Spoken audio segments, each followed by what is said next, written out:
fay ñëwaat. Su fekkee disponible na ñu def benn pause xool la revue de la une depuis 2 jours gisuñu ko ñu survoler un peu l'actualité ñu mën a dellu si waat du côté de la régie si la revue de la une est disponible. Voilà, on démarre avec le Témoin. Diomaye Faye obtient 2 190 632 voix, soit 54,15%. Pour l'instant loolu la ñuy joxagum 54%, 54,15%. Donc Témoin moo ñëw foofu ma ne indi sama téléphone sax ma xool ko fii parce que li tax may wax ci ma bëgg ñu def revue de la une doyen. waa CORED dañu génne démb benn communiqué pour jéem a remonter les bretelles à certains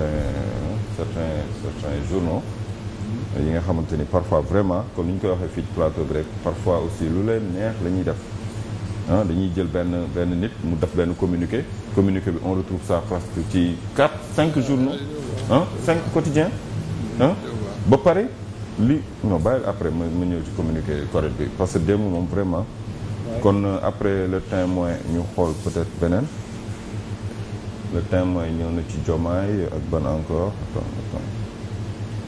ñëw na ci Diomaye ak chute d'Idrissa Seck, démission de Moustapha Dramé, ex-secrétaire général et porte-parole de Rewmi France. waaw gis nga de daanu baaxul ñu bëri dañ fay jaare claquer la porte. Résolution de leurs problèmes, les Sénégalais pressent le nouveau président. Le nouveau président moom tamit ci kii moo am problème. Régie financière, les DG des impôts et des domaines mutualisent leurs forces. ba tey ci Témoin. Donc il devance près de 700 000 voix. Amadou Ba, le candidat de Benno Bokk Yaakaar, Habib Sy et Malick Gakou portent le bonnet d'âne. non doy gars yi dañuy saboté. Habib Sy bokkatul kat moom. waaw Habib Sy nee na bokkatuma. ñuy gars yi conseil constitutionnel kay ñoo ne ko da ngay bokk par la force. voilà. bonnet d'âne non gars yi dañuy des fois ñu wax la loo xam da ngay tëdd bëgg a nelaw sax non nelaw yi non vraiment. Diomaye en mode fast track. Composition du nouveau gouvernement. Issa Sall, analyste politique sur le rôle d'Ousmane Sonko dans le dispositif, il devrait s'effacer. Ah bon? Ok. Gis-gisu Issa Sall, analyste politique sur le rôle d'Ousmane Sonko dans le dispositif de Bassirou Diomaye. Mais le Sonko devrait s'effacer. Ok. Non à cette forfaiture de trop. Le CORED franchit le Rubicon en soupçonnant source à d'être corrompu pour avoir juste traité un communiqué de presse. léegi gis nga communiqué CORED bi léegi source ci journalam comme cité nañ ko ci léegi moom mu ngi tontu quoi CORED. le CORED nee na le CORED franchit le Rubicon parce que yow am nga foo bindee CORED mu ngi lay remettre. mu ngi lay recadrer. yow tu dis qu'il a franchi le Rubicon parce que tu as traité un communiqué de presse et cetera. Non vraiment ok source A mooy tontu CORED parce que CORED tudd na ko ok ñu dem ci Walf lu mu wax. Diomaye Sonko par où commencer? Question yi commencé na Diomaye Sonko. Formation du premier gouvernement, attente des Sénégalais. Ok. Portrait robot des futurs ministres. Par où commencer? fan la ñu war a doore bu ñu toogee ci fauteuil bi. Donc paysage Anta Babacar qui revient toujours sur Walf. Anta Babacar un nouveau visage devenu incontournable. Anta tamit waa Walf diw nañ ko bër bi de moom depuis campagne bi film bi ñu ngi daw Walf télé. Journal bi buñ ne mbirum la ci Anta ñëw léegi Anta est devenu incontournable. Non mais je te dis elle est devenue incontournable ci 0 virgule. Non mais tamit. tontu nga wax ji moom 0 virgule kay. waaw 0 virgule ba pare tu es incontournable. tontu nga wax ji tontu nga wax ji. parfois tamit ñun tamit. tontu nga wax ji ñun tamit li ñuy def lu mu doon.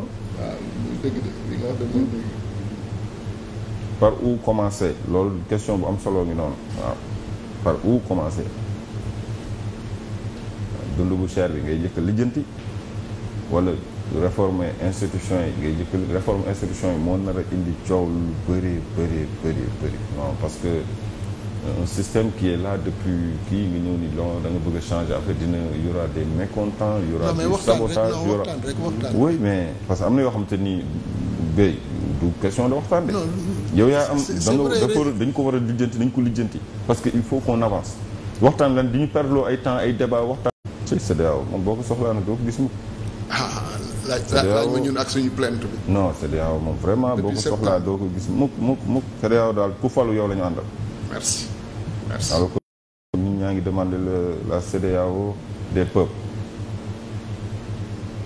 L'observateur Sonko le piège du peuple.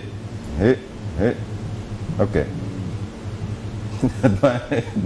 mais doyen la tax bu ñu commentaire doo commentaire bu ñu commentaire yi on va non man kay damay lire man damay lire des fois ma gis lu ma jaaxal ma ne lii lan la mais doyen da nga ciy jàpp Sonko le piège du puzzle, les mérites de l'artisan de la victoire, les honneurs risque d'une gestion dualiste ou collégiale du pouvoir.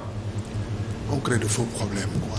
Mais avant élection ba léegi Sonko ak Diomaye ils ont des problèmes. On essaie de les mettre en mal, de créer de faux problèmes. Ils ont toujours collaboré sans problème. Le pronostic vital de Benno Bokk Yaakaar, le processus de désintégration progressive va se terminer par un éclatement. Li tamit bon. Est-ce que les confidences de Mariam Diallo, actrice, bon, c'est Lidien. Ok, on passe à autre chose.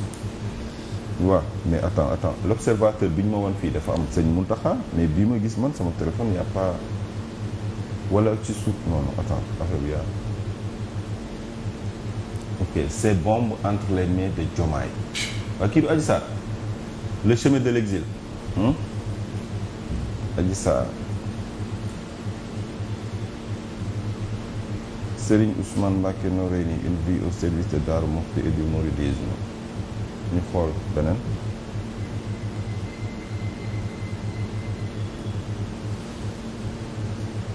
l'observateur moom moo dina fay yàgg di wala fi bañ a dem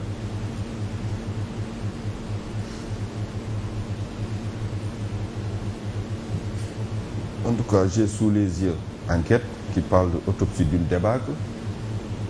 Donc les Échos, voilà, Macky vilipendé par un de ses conseillers. Mooy Sow Oumar Sow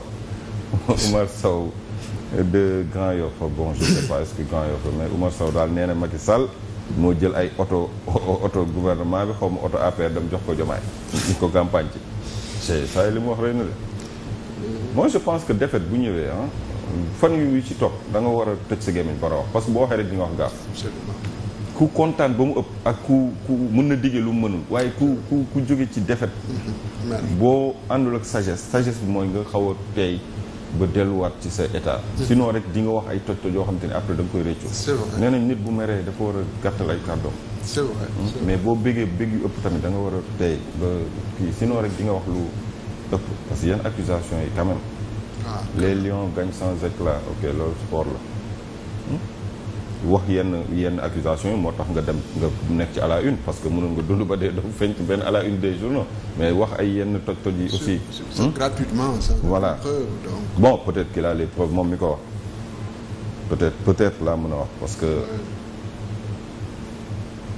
c'est pas parce que président Macky Sall daf jeexal na ci nguur gi bon jeexal na même bu ko desee woon 24 heures il est président absolument boo ko jiiñee yenn yi te bokk ak moom parti autopsie d'une débâcle défaite de Benno lors de la présidentielle. Donc le parcours d'un brillant ambitieux élève kii kan la Bassirou est devenu un brillant et ambitieux élève. Sur les traces de Bassirou Diomaye, le parcours d'un brillant et ambitieux élève. Subitement, Makhtar Cissé soulagé et heureux pour le peuple. Les lions sérieux et appliqués. Ok. App bataille diggante kan ak kan man moom app bataille bi bés bi le jour contrôle du parti prochaine législative app bataille ça aussi c'est vrai contrôle du parti moom jarul laaj parce que c'est le président Macky Sall moo jiite parti les prochaines législatives yi ni muy demee c'est le parti qui l'organise sans Amadou Ba ou c'est Amadou Ba qui doit l'organiser avec Amadou Ba et son poids de près de 32% sur la balance de la légitimité. La confiance de Macky Sall à son candidat, l'autre équation. La paix menacée par le syndrome PDS. Syndrome PDS. Man li ma naqari du loolu lépp li ma naqari mooy nguur gu daanu éclaté wu fractionné wu ñu gisaat lu mat 50 partis bëgg a judd. C'est vrai. Ku nekkoon DG damay créer sama parti ku nekkoon ministre damay créer sama parti. Non, c'est pour se positionner Léegi parti c'est pour se positionner et rester dans l'espace public. Waaw boo defee loo warta def bu ñu la laalee nga ni parce que acteur politique la menace la moo tax ñu bëgg ma ok les observations des observateurs parrainage fichier électoral les observateurs moom toujours satisfaits si moom la ñuy dem moom toujours satisfaits si mi ngi noonu nag bu paree ñu bindal ñu rapport bu toll nii pour nga comprendre rapport bi sax problème la mais daal ci gàttal satisfaits si bon en plus si benn fan dañuy évaluer processus électoral si benn fan et puis des fois ci boo liiree rapport bi dañ ko gis ay affaires yu xam te ni dañ ko war a jubbantiwaat mais ñoom daal seen communication satisfait yow mi ñu jox rapport bi nag yaay xool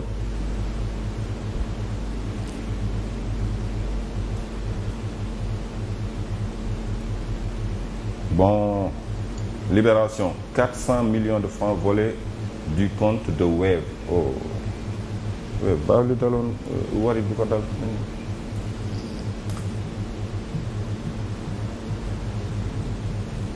bon mu nekk Libération est-ce que jeexul bu jeexee bon moi je pense que stade waaw war nañ ko mën a yemale foofu de ñu ngi dugg ci sport comme ça ma mën a wax communiqué kii bi correct bi ñu def ci benn taxaw seetlu en même temps doyen dama lay waxaale communiqué bi que nga boolewaal ko ci sa analyse comme ça ñu kii correct démb donc génn na benn communiqué doyen correct mooy conseil conseil pour l'observation des règles d'éthique et de déontologie dans les médias mooy kuréel bi ñu fi teg pour muy saytu ndax liggéey taskatu xibaar yi ay taskatu xibaar lañu waaye ñooy les garants ñooy saytu ndax liggéey bi tegu na ci charte yi am déet donc bi ñu xoolee nee nañ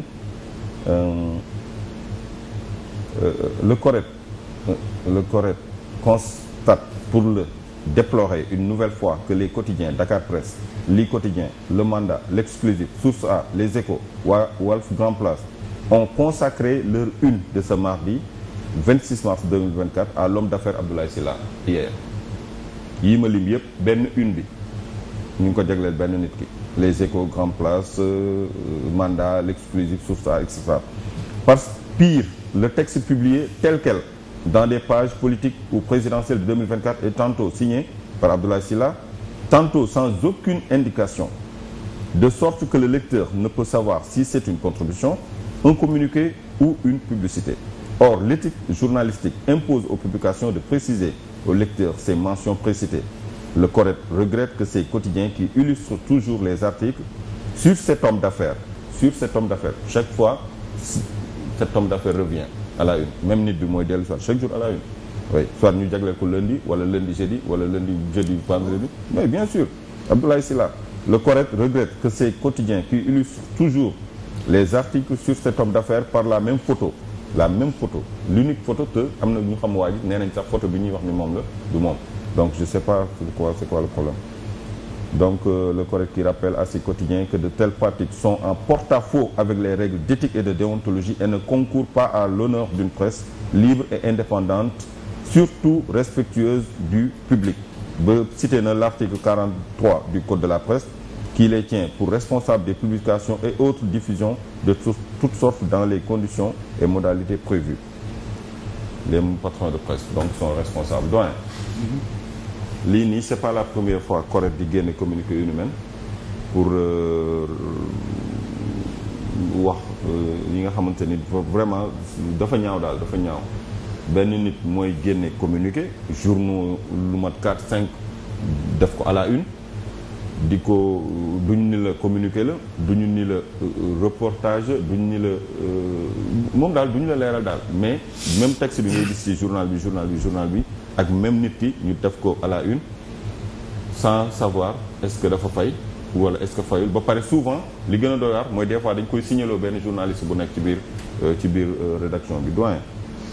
non loolu moom du yoon non c'est que journaliste Correct wax na lu leer aussi que dañ koy tere parce que communiqué même bu dee communiqué président de la République waroo ko reproduire intégralement président de la République bu ñu xoolee ci les presses de référence bon kenn du ubbi par exemple un journal par un communiqué du palais c'est des normes bon qui sont codées planifiées je pense que jaar ci école journalisme moom waroo ci am xel ñaar que ni kii indi na communiqué gi da nga koy réécrire parce que pourquoi nga koy réécrire parce que yow mi journaliste tu prends l'engagement moral comme quoi qu'il y a une qualité de l'information dedans c'est à cause de la qualité de l'information qu'on retraite le papier. Pourquoi ñu koy signer parce que yow miy signer pour que on identifie. nga xam ne da nga traité papier bi. Tu es l'auteur. Oui, moo tax nga signé. Tu es l'auteur. Tu n'es pas l'auteur du communiqué. Tu es l'auteur du papier du communiqué traité. Donc loolu c'est une norme pour tout le monde. Maintenant ku ñëw pour fay. Nit ki mën na bind communiqué am pour fay mais day jaar ci caisse entreprise bi mu fay. te buñ service commercial ñu bindal ci kaw. mais boo fayee nga xam ne lii. publicité non boo fayee c'est obligatoire que nga def sur le surtitre publicité. Mais parce que ça c'est un problème de corruption. C'est-à-dire su dee man mën naa indi suma communiqué ngeen ngeen def suma photo à la une c'est de la corruption c'est tout hein, y a pas c'est aussi simple que ça. Bien et puis sûr. C'est alimentaire. Bien sûr. Et c'est pour ça que boo ko defee à la une mais c'est une atteinte grave à l'image de ton entreprise. Tu participes à une manipulation de l'opinion. Bien sûr. Donc je pense que Correct il a raison. Maintenant les journalistes aussi ñoom ñoo war a jël seen responsabilité ah c'est une responsabilité individuelle d'abord. C'est-à-dire que journaliste warul nangu mu def turam ci li nga xam ne lii xaalis am na ci. Xëy na sax que doo gis xaalis bi sax patron bi mooy gis xaalis bi yow da ngay salir sa tour pour rien ni ñu ci bari les journalistes yu ñuy wax alimentés ou corrompus à cause de ça qu'on parle de presse alimentaire parce que nit ki day ñëw wax lu ko neex nga génne ko wala ñu ñëw jox la rek ñu la am liiral nga nekk à l'antenne da nga ko war a lire mu neex la wala mu naqari la il doit traiter tout ce qui n'est pas traité sort du domaine du journalisme. Donc je pense que côté boobu il faut que les journalistes quand même soient surtout période d'élection. C'est très Abdoulaye sensible. Sylla il était candidat C'est très sensible. Période d'élection on peut pas manipuler on doit pas accepter d'être manipulé. jamono yu mu nekkee candidat sax la gënoon fës ci à la une. On parlait même de jet privé yu mu war a defee campagne on parlait de Berlin de ceci de cela tellement de tapage sur cette personne. Donc pour man bon c'est clair que sur le plan interview wax ni à la télé ni à la rajo kenn musu ko gis ay benn photo bi rek la ñuy illustrer tout le temps. Bon, pour moi c'est clair que sur le plan déontologique bon il faut dénoncer comme Correct Sékou Diaré ils n'ont pas convoqué ces journalistes ces patrons de presse les écouter et les punir. Je crois que aussi la sanction elle est éducative que nit ñi waruñu fooye le métier de journaliste. Okay. Maintenant sur la revue de presse bon je crois qu'il y a les deux infos majeures c'est-à-dire que il y a la victoire de Diomaye bon c'est une grande victoire pour Diomaye pour le Pastef maintenant c'est vrai qu'il y a une nouvelle ère te ñëpp ñu ngi xaar bon Sonko quelle va être sa posture. Est-ce que day dem au palais est-ce que day nekk gouvernement est-ce que day xaar assemblée bon je crois que pour man les journalistes quand même gagneraient à étayer l'information c'est-à-dire aller chercher Sonko Pastef pour avoir des sources d'information quel est le projet de gestion du pouvoir par le Pastef. Il faut pas rester dans les anecdotes dans les rumeurs que day nekk premier ministre day nekk assemblée nationale que y aura des dualités ça c'est pas de l'information c'est des supputations. Il faut aller vers le Pastef est au pouvoir pendant 5 ans il faut avoir des carnets d'adresse il faut avoir des possibilités dem xam Sonko qu'est-ce qu'il prépare. Pour moi il faut vraiment sortir de ce sentimentalisme là aller vers le projet Pastef. D'accord. Comment le Pastef va gérer le Sénégal pendant 5 ans je crois que pour moi c'est le plus c'est la même chose pour Amadou Ba ça il faut pas qu'on soit là à gérer les sentiments ou les ressentis de Amadou Ba ou de ses partisans.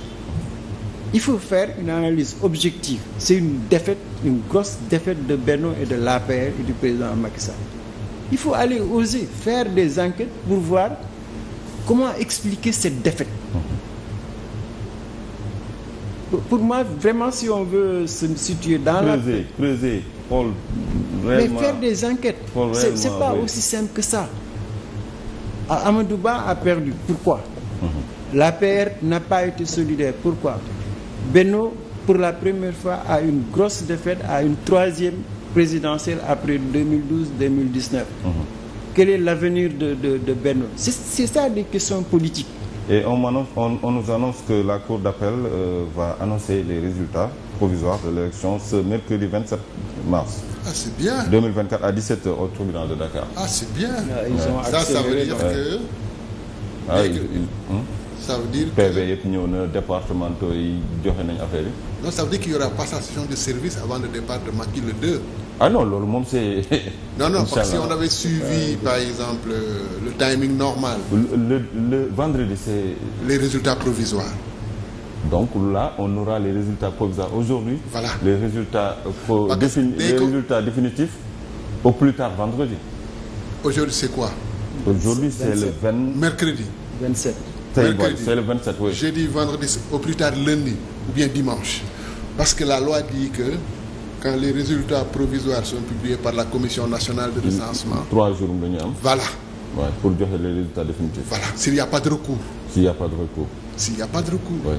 S'il y a contestation et recours, oui. Ce sera maintenant après la décision. Donc aujourd'hui on est le 27. Le recours. Le 27, jeudi le 28, vendredi le 29.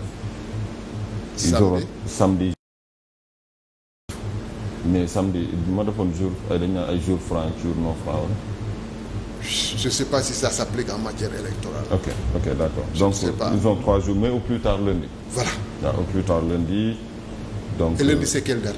Est-ce que du nekk le 1er? Lundi c'est bon. Tey le 27, jeudi 28, vendredi 29. Donc il peut y avoir passation de service. Samedi 30. Donc il peut y avoir passation de service, ça c'est bien. Oui, le 2. Oui, il peut y avoir passation de service. Parce que bu ñu joxe les résultats définitifs par le conseil le lendemain passation de service automatique. Donc il y aura avant le 2 au plus tard le 2. Oui. Au plus tard le 2. Au plus tard le 2. Oui, le 2, il y aura passation. Oui. Donc Diomaye, le président entre en fonction le 3. Oui, après nous prêter serment le 3. Ça c'est bien. Donc mais par rapport au corps, moi je pense qu'il faut véritablement réfléchir. D'autant plus qu'il y a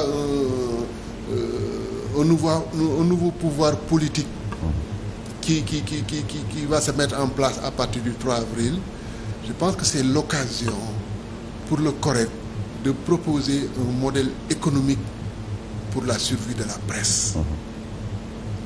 Ça c'est fondamental. Parce que tant que la presse n'aura pas un modèle économique qui lui permet de vivre, mais la capturer est très facile. Parce que dans un pays où la presse ne vit pas de la vente de ses produits, mais la capturer est très facile. Ça c'est dans tous les pays. Dans tous les pays.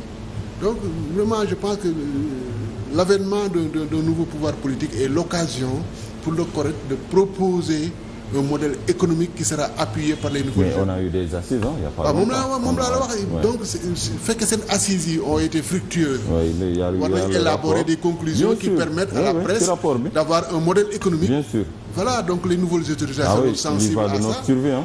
Ben voilà, il va de votre survie pour éviter que la presse soit capturée. Parce que dans un pays où les citoyens n'achètent pas l'information. Et la presse numérique aussi yow mi nekk ci numérique bi aussi. mais moom laa la wax dama ne dañ nekk si dëkk boo xam ne les citoyens n'achètent pas l'information vous vendez de l'information. Dans les pays de développement on parle de presse indépendante mais parce que les citoyens achètent l'information mais fii kenn du ko jënd. Donc la presse a un problème de modèle économique, comment faire pour vivre de son travail. Et tant que cette question n'est pas réglée, ben ces phénomènes vont continuer parce qu'ils ont besoin de vivre quand même. Donc je pense qu'au lieu de... Certes c'est bien de faire un communiqué de dénonciation. Mais est-ce que le CORED aussi a les moyens de vraiment sanctionner Non, je ne parle même pas de sanctions, mais de profiter de l'avènement de ce nouveau pouvoir politique pour véritablement proposer aux nouvelles autorités. Assainir. non un modèle économique qui permette à la presse de vivre. oui mais vivre boobu mooy lu koy joxaat souffle. voilà souffle parce que souffle ñu ngi koy perte lu koy joxaat souffle lu koy assainir lu koy ñàkk aussi lu koy protéger surtout parce que doyen dafa yomboon trop nga wax lu neexul nguur mu jël la yóbbu la garde à vue ba mu neex ko juróomi fan. mandat de dépôt après en attendant ñu wëlbatiku naan amoo carte de presse sax da ngay def usurpation de fonction lu ne ñu jiñ la ko. en attendant ñu mun la téye xam nga yooyu yëpp aussi presse bi moo war a wut loo xamante ni dina ko protéger pas immunité. pas waxuñu immunité mais non avec Guèye que bon c'est une nouvelle ère. Politique mais ça doit être une nouvelle ère de la presse. Absolument. Parce que la troisième alternance, toutes les trois alternances ont été marquées par la presse. La presse, elle a participé activement à toutes les batailles politiques du Sénégal. Et tout le temps, c'est les mêmes résultats. C'est-à-dire qu'elle est pauvre ou elle s'appauvrit au fil des alternances. Aujourd'hui, tu arrives à la situation que, bon, il y a des patrons de presse, kenn xamul fu ñu jëlee seen xaalis, mais c'est eux qui contrôlent les médias. Donc tu n'auras jamais un quatrième pouvoir au Sénégal. Parce que les journalistes, leur métier ne les fait pas vivre. Ils sont prisonniers des détenteurs de pouvoir financier ou de pouvoir politique. Ce qui fait que, lui parle de modèle économique, mais avant le modèle économique, c'est le respect du métier. C'est-à-dire les gens qui sont au pouvoir, ils ne respectent pas la presse.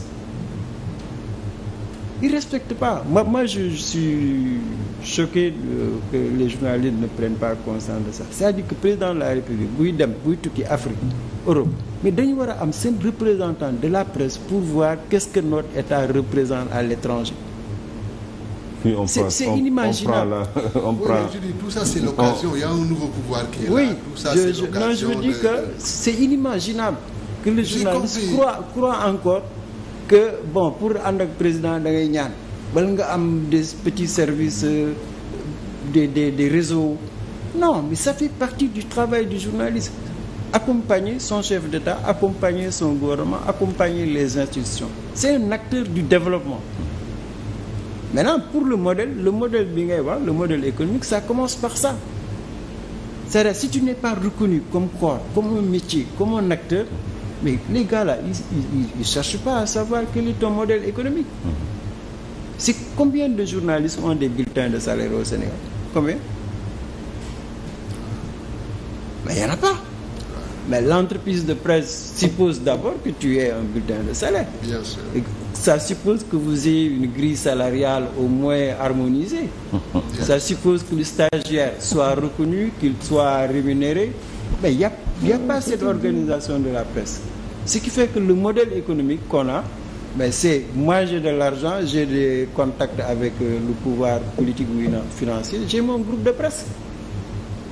C'est ça le modèle. En Europe, c'est comme ça, mais je veux dire tout simplement, ce qui fait la force des journaux en Europe, c'est que les citoyens achètent l'information. Ici, c'est pas le cas. Pour revenir Oui, mais non, c'est pas que... C'est vrai, c'est vrai. L'information est achetée. Oui. Mais en Europe, c'est des entreprises. L'entreprise de presse, elle est aussi respectable dans la presse écrite, la radio, la télévision, les NT. C'est des entreprises, mais nous, on n'a pas d'entreprise. C'est le modèle d'entreprise qui pose problème pour arriver à concevoir quelque chose qui puisse faire croire, par exemple, la subvention, on appelle ça, à la presse. C'est pas une subvention, l'aide à la presse. C'est incroyable, hein? Ça chèque bi bu génnee chef entreprise bi day def jëli chèque am, mais après tu disparais. Oui, je vois. Hein? Je vois. Pourtant, c'est de l'argent public. Ouais. Mais qui est utilisé par une personne, la personne morale. Mais l'avènement de ce pouvoir est l'occasion de régler tous ces problèmes. Voilà, moi je pense que c'est l'occasion. Et yow sa secteur presse numérique. waaw numérique xam nga pouvoir bi fi nekk nii di jeexal dafa am problème bu sérieux ak le numérique ou les réseaux sociaux. ou voilà je sais pas les. Alors pour revenir sur les questions économiques qui se trouvent dans le programme. Est-ce que yaakaar nga ni les réseaux sociaux les tabloïds dañu war a encadrer ba dérives yi ñu war ko mën a contenir. Mais il faut d'abord prouver les dérives. Où sont les dérives? Vous croyez que yow yaakaar nga ne 7 millions 15 millions yuy joxe information sur les réseaux sociaux sans wax ju ñaaw ñu ne voilà y a des dérives donc on va couper l'internet boo génnee ci dëkk bi ñaata nit ngay dégg ñuy wax yu doy waar et que dañuy wax ne noonu nit ñuy waratuñu wax dañu ne war a tëj seen gémmiñ ci mbedd mi boo génnee ñaata ngay gis nit ñuy wax yu doy waar et que di nga leen woo fii mettre leen à la une doo ko def et pourquoi nag lii wax ju ñaaw yu nekk ci internet bi ñu koy def à la une de la presse Sénégal rek nga koy gis. Donc voilà les problèmes qui se posent. waaye léegi dañu war a bàyyi kon internet bi mu nekk benn. xam nga quel est le problème qui se pose benn zone de non-droit lu neex waay wax fa lu neex waay def fa. waxuma loolu de dama ne ñu considérer ko une menace banaa dañ koy réguler dañ koy encadrer loolu mooy erreur bi. La question qui se pose mooy que boo gisee wax ju ñaaw ci internet bi demal nga xool ñaata nit ñoo ko gis ñaata nit ñoo ko liké ñaata nit ñoo ko partagé. Les Sénégalais ils aiment, c'est ce que vous voulez dire. déglu ma du bëri par rapport au nombre d'utilisateurs. boo seetloo 7 millions d'utilisateurs nga dem gi dem xool benn post bu bëree ba bëri 200 300 personnes ñoo ko like ñoo ko partagé donc information yu ñuy. mais ñoo ko waxoo oui de. like et partagé. waaw moom fa laa jëm dama ne information yu ñuy publier ci net bi ak réseaux sociaux yi amul benn chance atteindre l'espace public national d'un pays si elles ne sont pas partagées par la presse classique et traditionnelle. ça veut dire que yéen journalistes yi yéenay mbir mi li nekk ci net bi bu ngeen ko wasaarewul kenn du ko yëg bu ngeen ko jëlul di ko traiter dans vos revues de journaux am na télé yoo xam ne sax dañu am news du buzz xaw ma news du net xaw ma nañu ko tuddee di relayer les informations yu doy waar yi nekk ci net bi. donc problème bi c'est le traitement que font les journalistes de l'information qui est dans le net mais information bu nekk ci net bi bu ko presse classique bi la presse de masse mooy télé yi journaux yi rajo yi bu ñu ko relayewul aucune chance bu atteindre l'espace public national d'un pays. D'accord. Doyen, vous avez la même perception? Non, je suis totalement en phase avec lui. C'est-à-dire que le gouvernement actuel, ils n'ont pas étudié le net. Ils écoutent. C'est concret. D'accord. C'est-à-dire que le nombre de vues est tellement infime que... Par rapport au nombre d'utilisateurs. Au nombre d'utilisateurs. C'est-à-dire tu punis des citoyens simples qui sont contre même l'usage qu'on est en train d'en faire. Au lieu d'en faire des alliés, c'est eux d'ailleurs qu'il fallait protéger. D'accord. Du état mënul xeex li nga xam ne c'est un outil qui est à la disposition de tout le monde. D'accord. Birame nit dina jël oto nit dina jël oto dem def njaaxumam ñu ne woy oto bi léegi danger la kenn dootul circuler ak oto. du oto bay danger. ki jël oto bi. merci c'est la même chose. C'est la même chose. D'accord là foofu moom boobu enseigné par la pédagogie wala par l'exemple non boobu moom am na solo. léegi économie bi nag. économie Pastef bi rek seen programme économique bi nag. waaw xam dañ koy def beneen yoon. waa d'accord jagleel ma ko dencal ma ko rek. waa d'accord. dencal ma ko bu ñu dajawaat fii peut-être fii semaine prochaine. waaw d'accord le temps que mu prêter serment ñu jàngat ce qu'il propose est-ce que rupture la par rapport ak li fi amoon exactement c'est bon. d'accord doyen kon ñu tàggool kon ba. waaw maa ngi lay gërëm di la sant si waxtaan bi. today is tey la lan Wednesday mercredi. waaw ñu mën nañ joxantewaat daje mercredi bi di ñëw. incha allah waaw ñu jàngat seen. boo amee jot bi rek. voilà ñu dugg ci économie rafetlu comme ça ñu mën a xamal Sénégalais yi duñ mën a xaar si ñoom. li ñu proposé Sénégalais yi ndax dinañ ko jëfee ab déet. parce que le contrôle citoyen. est extrêmement important. pour que ñii. liñ dig Sénégalais yi ñu sàmmoo ko. d'accord. jërëjëf Ndiaga Gueye doyen Mamadou Sy Albert. à demain incha allah. mbokk yi jërë ngeen jëf ba suba ak jàmm bu neexee yàlla suñu borom di gërëm ñu la régie di gërëm rédaction di gërëm ñëpp ñu jàpp ci liggéey bi ok wasalaam.